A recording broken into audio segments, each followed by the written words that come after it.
सेवा से सोने की फसल उगा सकता है। जानिए सोने की फसल की चमत्कारी कहानी। गांव मयापुर का नाम कभी भी किसी किताब में नहीं आया था। मिट्टी के घर, टूटी हुई सड़कें, सूखे खेत और प्यासे कुएं, यही उसकी पहचान थी। लोग मेहनती थे लेकिन प्रकृति से हारे हुए। आसमान की ओर देखकर बरसात की भीख मांगते थे, पर वो बादल अक्सर उनके हिस्से नहीं आते थे। साल दर साल फसलें सूखती गईं, किसान कर्ज में डूबते गए। इन्हीं किसानों में था कृष्णा, एक सीधा साधा, मेहनती और ईमानदार युवक। उसकी उम्र होगी लगभग 30 साल, लेकिन चिंता ने उसके चेहरे पर झुर्रियां बना दी थीं। उसका खेत अब बंजर हो चुका था।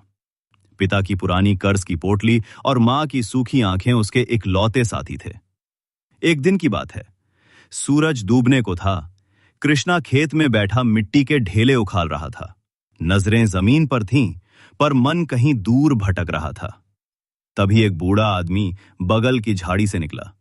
उसके पास एक छोटी सी पोटली थी और आंखों में गहरी चमक। बेटा, क्या तू सच में मेहनत करता है? ये जमीन मेरी मां की तरह है, और क्या करूं बाबा, मेहनत ही तो आखिरी सहारा है। तो ये बीज ले, ये सोने की फसल देंगे, एक शर्त के साथ। सोने की फसल? कृष्णा चौंका। हाँ, पर इन्हें बोने के बाद तुझे रोज सुबह सूरज उगने से पहले आकर खेत में एक अच्छा काम करना होगा।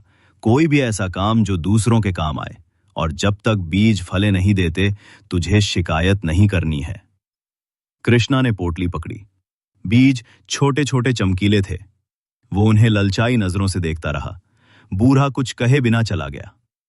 उस रात कृष्णा सो न सका। सुबह होते ही खेत में बीज बो दिए और मन ही मन सोचा, देखते हैं इस बार जमीन मुझे क्या देती है।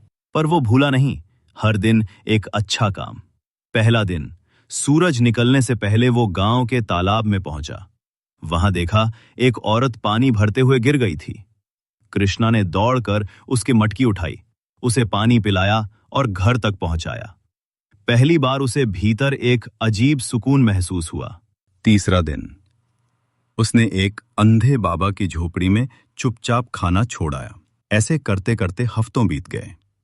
खेत वैसे ही सूखा था, पर कृष्णा अब पहले जैसा नहीं रहा। उसके चेहरे पर कुछ शांति थी। अब वो हर सुबह किसी न किसी की मदद करने निकल पड़ता। एक दिन की बात है, गांव का मुखिया धर्मपाल, जो अपनी सत्ता के अहंकार में चूर रहता था, खेतों का निरीक्षण करते करते कृष्णा के खेत में पहुंचा।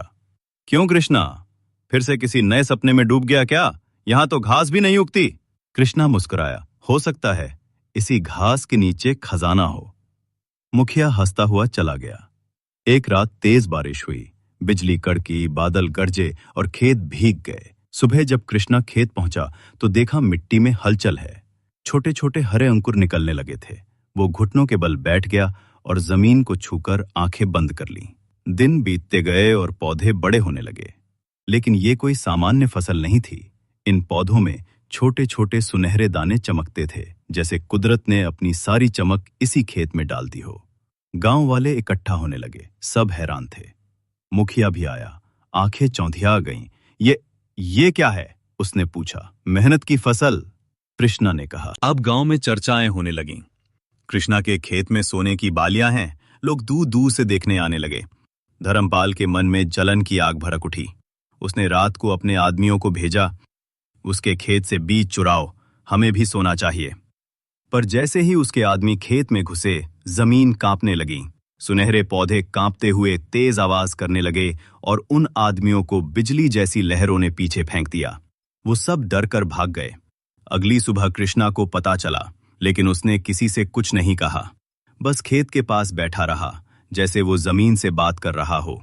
इस चमत्कार की खबर अब जिला तक पहुंच गई थी।